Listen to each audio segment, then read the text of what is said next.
Hello and welcome. You're watching To The Point. Was the government right to arbitrarily change the name of Aurangzeb Road? It's a decision that has met with as much disapproval as support. Many people feel not just upset, but perhaps even violated. The government, on the other hand, is convinced this was a fitting way of honouring a much-loved former president. In part 2, we debate the renaming of Aurangzeb Road. But first, Hardik Patel and the agitation that's shaken Gujarat and now aims to become a nationwide movement. Why do the Patels believe they deserve reservations? What sort of person is the 22-year-old leader of this movement? And is this a challenge to Narendra Modi as well as the Gujarat model of development? Those are the issues we shall explore in part 1. But first, a little recap of an interview Hardik Patel gave this channel on Sunday. नहीं, प्रधानमंत्री नरेंद्र मोदी ने अब तक जो काम किया है, आपके हिसाब से वो काम कितना कामयाब रहा है? क्योंकि एक ना एक तरीके से आपका एंटी रिजर्वेशन आंदोलन गुजरात मॉडल पर ही सवाल खड़ा कर रहा है, क्योंकि अगर 15 साल में मोदी साहब ने इतना अच्छा आंदोलन काम किया होता तो शायद आपके आंदोलन को इतना समर्थन नहीं मिलता। मोदी जी के काम पर आपकी क्या राय है? जहाँ अच्छा किया वहीं पर अच्छा है। क्या अच्छा? गुजरात में जो अमीर है वो अमीर बनते गए, गरीब है वो गरीब बनते रहे। आप कह रहे हैं कि मोदी के राज में अमीर अमीर हुआ, गरीब गरीब हुआ। बिल्कुल। तो कोई गुजरात मॉडल नहीं है? वो लोग कहते होंगे, मैंने नहीं देखा क्योंकि मैं गांव से आया। आप तो बड़े हुए हो गुजरात में। नहीं, मैं तो गांव से आया हुआ हूँ, मैंने मेरे गांव को नहीं देखा विकास मॉडल। मेरे गांव वहीं पर है। जो आपको लगता है कि लोगों ने गलती की मोदी को पीएम बना के? नहीं, मैंने भी खुद हमारे परिवार से लोगों ने वोट दिए। आपने खुद वोट दिया मोदी को? नहीं, मैंने किसको दिया वही भी मुझे नहीं मालूम। मैंने एक बार दिया वोट और शायद मैं तो पटेल को वोट देता हूँ।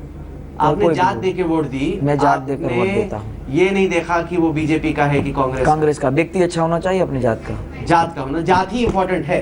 हाँ, मेरे लिए वही है।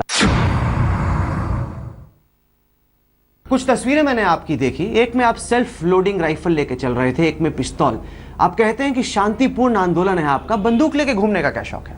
बंदूक लेके बेरंगाम वही अहमदाबाद जिला है, वहाँ पर रेड जोन एरिया। पहले तो बहन बेटियों की छेड़ती होती है रोड पर, किसानों को गुंडे परेशान करते, तो संगठन बनाया था समाज की रक्षा के लिए और इसमें सेल्फ डिफेंस होना चाहिए। मैं तो मानता हूँ कि अगर इंडिया में AK-47 का इश्यू होता तो हम वही रखते, इसमें कोई बड़ी बात नहीं। आप चाहते हैं कि लोगों के पास, जैसे अमेरिका में लोगों को हथियार रखने की इजाजत है, आपको लगता है कि हिंदुस्तान में भी हथियार होने चाहिए? क्योंकि सरेआम लोग गुंडागर्दी करते हैं, बहनों पर रेप होते हैं, मर्डर होते हैं, तो इसके लिए तो ये जरूरी है। और क्या आपको इस बात का एहसास है कि अमेरिका में इसकी वजह से कितने बेकसूर माने जाते हैं, क्योंकि कोई ना कोई संखी आके गोली चला देता है, और हिंदुस्तान में संखी आके बेकसूरों को मारा जाता है?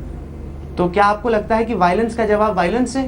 हाँ बिल्कुल। यहाँ क्योंकि हिंदुस्तान की भूमि पर महात्मा भी पैदा हुए, सरदार भी पैदा हुए, भगत सिंह और चंद्रशेखर आजाद भी पैदा हुए। I'm now joined by one of India's best-known sociologists, the director of the Centre for Public Affairs and Critical Theory at Shivnadar University, Dipankar Gupta, the highly thought of and very popular Times of India and Asian Age columnist Akar Patel, and the well-known historian and columnist Swapan Das Gupta.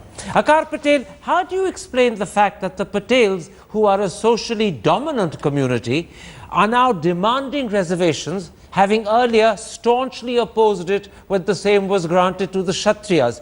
Or is that the reason now why they've changed their mind and want reservations for themselves? This is an old demand, and it has both a positive and a negative aspects. And the negative aspects is, as you said, the fact that they feel that the Kshatriyas are being appeased.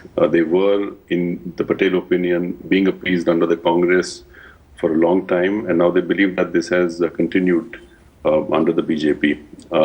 The positive aspect to it, I think, the fact that they want reservations, or they want reservations to be taken out completely, stems from the fact that I think that the Gujarat model, as it has come to be understood, is a manufacturing-led model which creates many blue-collar jobs. This precedes Mr. Modi's chief ministership.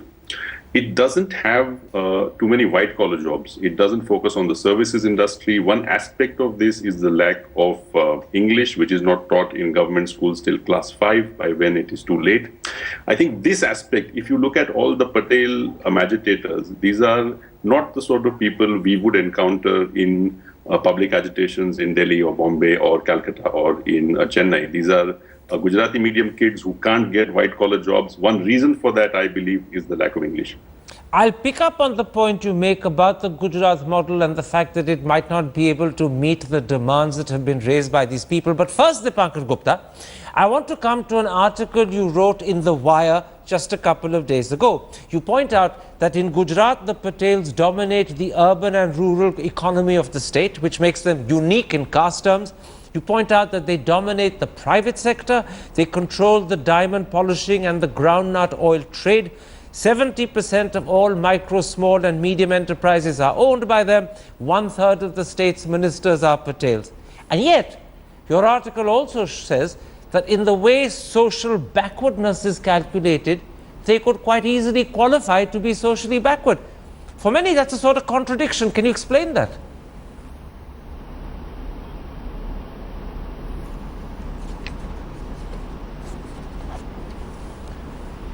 Well, it's like this. The way in which the Mandal scheme of things gave points out to different categories in order to be considered backward, they're so vague, especially social and economic backwardness. That criteria is so vague, and that 4 sub-criteria within that larger rubric. And anybody with some imagination can easily manufacture themselves to be backward, a member of the backward class. The first one, for example, is do you do any manual labor? Now that's not very difficult to tick. The second one is, does a wife work? The third is, what do other castes think of you? No caste thinks well of any other caste, believe me. And the fourth one, incidentally, is you get points for breaking the law. Do your children get married before the legal age? Then you have education, economic backwardness, which are again very vaguely formulated. But the more interesting thing is that from now on you'll see powerful castes clamoring for backward class status, because the village is no longer what it used to be, and urban jobs are shrinking. As you mentioned, 10,000 diamond workers out of job, 1,500 units have closed down. All these MSME units have also going through a bad time. The others category, which is neither backward nor scheduled caste nor scheduled tribe, the others, within which the party does fall today, the others category is very badly off compared to the rest of the country in terms of the income. So if you put them all together, there is reason to get upset. But the fact is, that is reservation the way? I don't think it is. In fact, the Mandal Commission recommendation just a moment. Let's stop there. Back, we'll come to the question, is reservations the way, in a moment's time. Let's take this step by step. That's the way it is, and no one's willing to bell the cat. Swapin Das Gupta, I want to pick up on a very interesting point made at the beginning by Akar Patel, where he said there was both a negative and a positive side to this whole aspect. He pointed out, for instance, on the one hand, Hardik Patel is calling for reservations. He wants the Patels to be included in the OBC reservation category. But at the same time, the Patels historically have actually stood for ending reservations. So where and what is the message they're communicating? Or is there a sense of confusion at the very heart of their message? Because Hardik Patel in his interview seems to be saying both things. I want reservations, but he also says reservations should stop. Well, I think the fundamental mistake some of us have made, at least some section of the media has made in the past week or so, is to treat Hardik Patel as a political theorist. I think there is enough compelling evidence to suggest that he is a political variant of a delinquent, and therefore consistency is certainly not his strong point. At one time he wants OBC status, another time he wants reservations to go altogether. He is wedded to caste politics. Another time he says meritocracy should be the norm. He is a believer in great forms of violence. He talks about himself as a village kid, and at the same time makes sure that he stays in a 5-star hotel in the first time he comes to Delhi. So he's chock-a-block full of contradictions, and inconsistency is his hallmark. I think rather than seeing Patel movement, I mean, no doubt on August 25th, Hardik Patel drew a huge number of people. Rather than seeing this Patel movement as some sort of a conscious, fundamental, deep-rooted stirring, I think it is important to probably locate it in terms of an episodic rage. Sometimes what you get in the West, say in the form of those anti-capitalist marches occasionally, which lead to considerable amounts of violence and often gives rise to concern about what is the future of capitalism. Are we seeing a profound alienation? Or if we were to take our own history, I would say locate it with Mr. Mahendra Singh Tikayat's agitation around 88, 89 when he laid siege to India Gate in Delhi, made, got farmers. Again, very inchoate set of demands based more on sentiment rather than anything profound. And I think locate Hardik Patel in that context as, the latest sort of political acrobat who's entered the stage.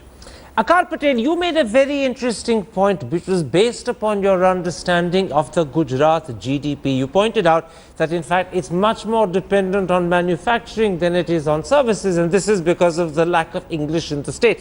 But the conclusion that you've drawn in an article you wrote for the Asian Age yesterday is a particularly important one for Hardik Patel. You say that as a result of this dependence on manufacturing rather than on services, the Gujarat GDP has a problem meeting demands of social mobility because of the lack of white-collar jobs. So is this agitation likely to be unrequited? Is this agitation likely to be unfulfilled because the economy simply hasn't got the capacity to provide that mobility that the Patels want? I would say yes. I don't think you and I or any of the other panelists can actually imagine this sort of agitation in the cities that we live in. In Bangalore, no. In Delhi, no. In Kolkata, no. And in Chennai, no. This is a very 80s agitation. It is a throwback to a time when there was no social mobility. We need to ask ourselves why it is happening in 2015. And the reason is that there are very few white-collar jobs in Gujarat. There were never too many of that kind of job. I left Surat in 1994, at the end of 1994, because there wasn't that kind of job then, and there is not now. I think that what has happened with the services sector boom in the rest of India has not happened in Gujarat. You have 2 of the 10 largest cities of the country. Ahmedabad is bigger than Hyderabad, bigger than Bangalore. It has no Wipro, doesn't have TCS, no Accenture, no Infosys. Why is that? The fact is that they don't speak in Gujarati, they don't speak in English. And if you can't have social mobility coming into the middle class through the basic skill of English, you will suffer. I think the government is suffering because of that. This is a deliberate policy that the RSS chose. I think Mr. Modi tried to reverse it. I met him specifically about this in 2002. My sense was that he was trying to reverse it, but he could not. Even today, the children of the poor in Gujarat have no access to the language, to ABCD till they are 10 years old, by which time it's too late. You are murdering a generation's dreams and ambitions. You're doing it deliberately, and this is part of a cultural nationalism. I think that we have to swallow it. You pointed out, Dipankar Gupta, in the article that you wrote for TheWire.in, that this particular movement has what you call a bellwether quality about it. You also asked the question, if this movement succeeds, will others come out in the open? But you've just heard Hardik Patel give an explanation why this movement, no matter how large the following that turned up on the 25th, cannot succeed because the Gujarat economy simply hasn't got that capacity to provide the social mobility Patels are looking for. So do we have some sort of worse clash looming on the horizons? We could give rise to further such movements if the bellwether quality you talk about proves to be correct, and yet the capacity for these movements to get the fulfillment they want is very little.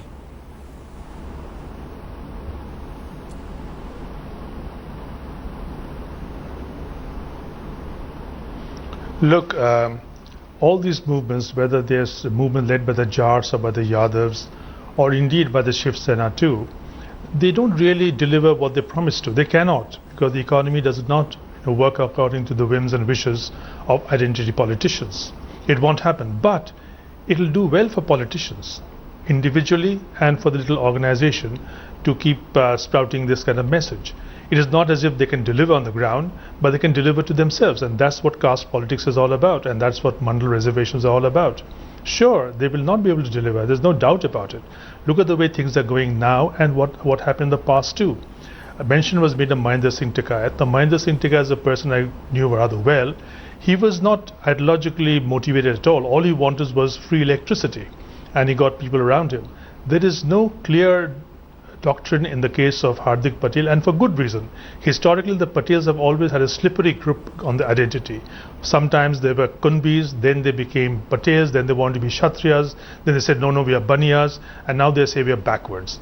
So you see, this whole thing is in a bit of a mess, and our friend Hardik Patel is kind of wide-eyed and bushy-tailed right now, but you see over a period of time, as he interacts with other castes across India, his enthusiasm will get less and less, and also his appeal might wane. But the fact is that the Patels are a dominant community in Gujarat, and they want the dominance to stay, and they can't keep it going with the kind of economy they have around them. However, Hardik Patel is not as self-propelled as he seems to be. He has some people in his corner who are really the Hindu right wing, who'd make many saffron-clad people look rather pinkish. And that is the reason why one should fear this man and his politics. In other words, you fear him not because of his own potential, but for the fact that he represents something that could burst to the front and not be controllable. A quick yes or no to that, Dipankar Gupta.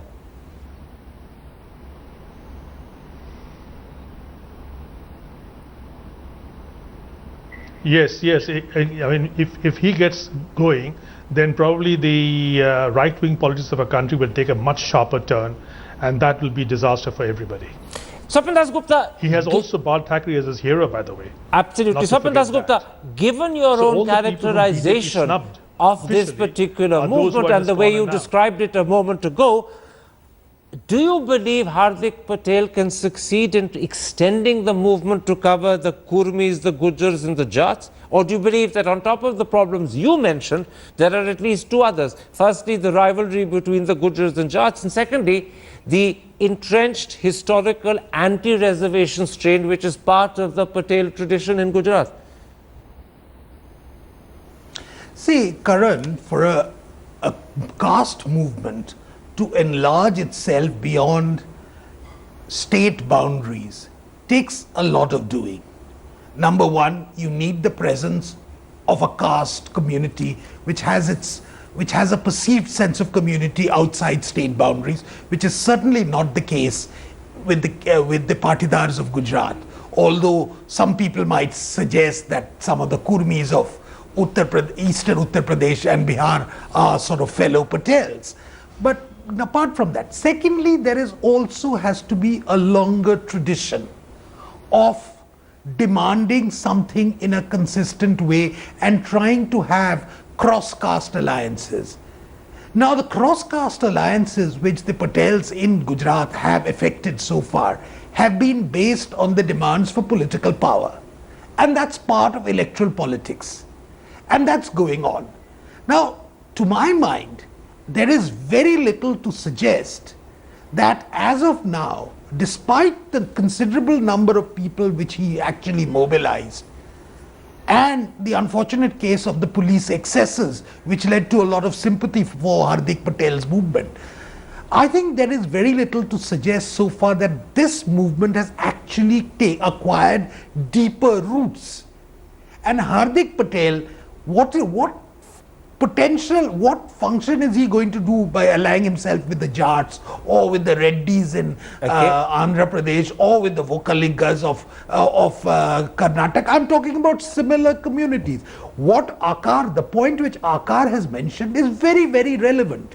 There is a dearth of white-collar, certain service sector jobs in Gujarat. And probably, and I do sympathize with him, I think it has also got to do with English. But it's of course not uniquely a Gujarat phenomena. Sure. Bengal, for example, suffers from the same phenomena. Also for this very, very same reasons of actually taking English out. But there, the problem of those unemployable youth has taken a different form towards the sort of left, and it's gone into the Trinamool, and it's taken the form of rather different forms of entitlement politics. So it's not necessarily the case that every case of the left outs will necessarily always follow a caste model. Okay. It can take all other forms. Now, I think really Hardik Patel has to be tested.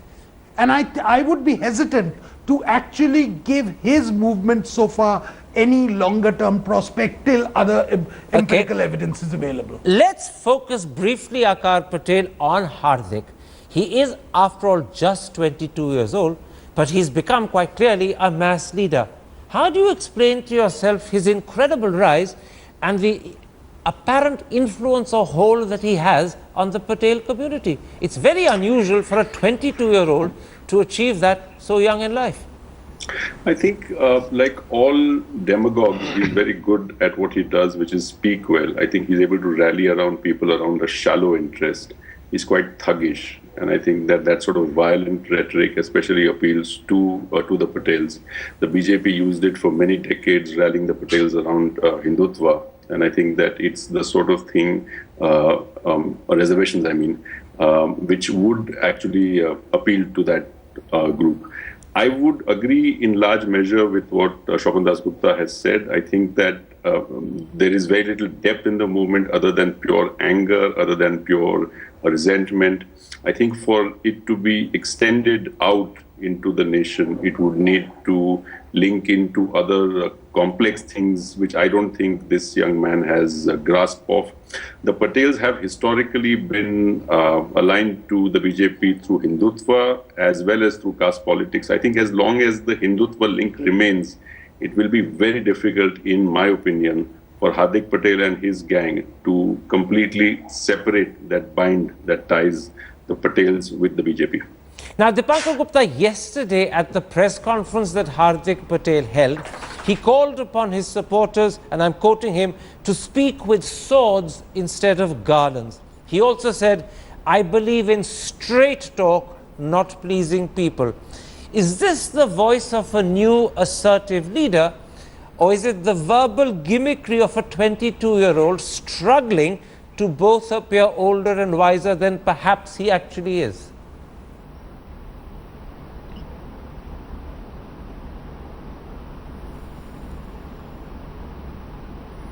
I think he speaks of political naivete, and his words will come home to roost. It just shows that this man is the youngest rabble-rouser perhaps, but not the wisest. And also trying to make common cause with other castes in different states is a very tricky affair, because each caste is unhappy in its own way. And for example, when he went out and reached out to the Jats, the Gujars got upset, and this is bound to happen everywhere. So he would be well advised to stay within the confines of Gujarat and not extend himself too much, number one. And number two, I think we shouldn't worry too much about him, because the kind of support he has, that will soon wane away, because there is no durable base for the Patidars to agitate beyond a certain time. They are very practical people. They want to get back to business. Once business does pick up in Gujarat, South Gujarat particularly, in the plains of South Gujarat, the Patels are doing rather badly. Once that picks up, if diamond polishing comes back again, Ghanshyam Shah said that 8 out of 10 diamonds in the world are polished in Gujarat. If these things begin to sort of come alive again, I think the movement will fizzle out. Shopan Dasgupta, in Gujarat they call Hardik Patel the Patidar Hriday Samrat. That's clearly a status that is attempting to challenge Mr. Modi's recognition as Gujarat's Hriday Samrat. On the other hand, you also have this other sort of challenge where Hardik is trying to appropriate Sardar Patel as his own icon. Do you see an incipient rivalry that he at least is trying to forge between himself and the Prime Minister? Well, for your information, Karan, the notion of the Patidar Hriday Samrat is actually a borrowing of the Hindu Hriday Samrat, which is something which was attributed to a label which was attached to Bal Thackeray initially. And Bal Thackeray is obviously the clearest inspiration or self-professed inspiration of Hardik Patel. I don't think for the moment, however much you may want to whip him up and raise his profile, I don't think Mr. Patel comes anywhere close to offering any realistic challenge to Mr. Modi. If at all Mr. Hardik Patel does anything, it shows that in large parts of India, the challenge mounted by the Congress is so utterly feeble that that others have to clutch on to someone like Hardik Patel to offer an alternative to the Prime Minister. So I think in the game of politics, patience is important. In the game of electoral politics, you must realize one thing, that no single caste can ever win elections. Okay. Castes always necessarily have to enter into alliances with other castes to get elected. And that is the root of political power, which is what makes the whole game so fascinating in India. Hardik Patel has not understood this. He is nowhere close to even appreciating it. I think for the moment, just on the strength of his rhetoric, to compare him to Mr. Modi, who's a very old practitioner in the game of politics, I think would be a sign of complete, a puerile comparison, if I may say so. Akash Patel, very quickly, Hardik Patel has plans to move his agitation from Gujarat to Jantar Mantar in Delhi. I'm not sure when he's going to do it, but he's also talked about moving the agitation to Lucknow as well. Can the same sort of impact be had in the capital of India that he so remarkably showed in the capital of Gujarat on the 25th? I don't think so. I don't think that there are as many middle castes in many large parts of India, especially the metropolitan cities, the same sort of problems that we have in Surat and in Ahmedabad and in Baroda. So I don't think he'll be able to gather as large a crowd. Going back to what was said a little earlier, I think that we ought not to confuse the movement with Hardik Patel, the man. I think that there have been 1 lakh rallies where he's not been in presence. So I'm saying that this is something that is genuinely felt. This is an ancient grievance that the Patidars have held. They've carried this baggage 30 years. I think that they believe that even under the BJP, their own party, they have not found a deliverance. I think that the BJP should take this very seriously. Okay. Very quickly, because we're running out of time, Dipankar Gupta, do you think there's an element of the press building up Hardik more than reality, more than his actual strength, more than his actual support would require and suggest? A quick answer.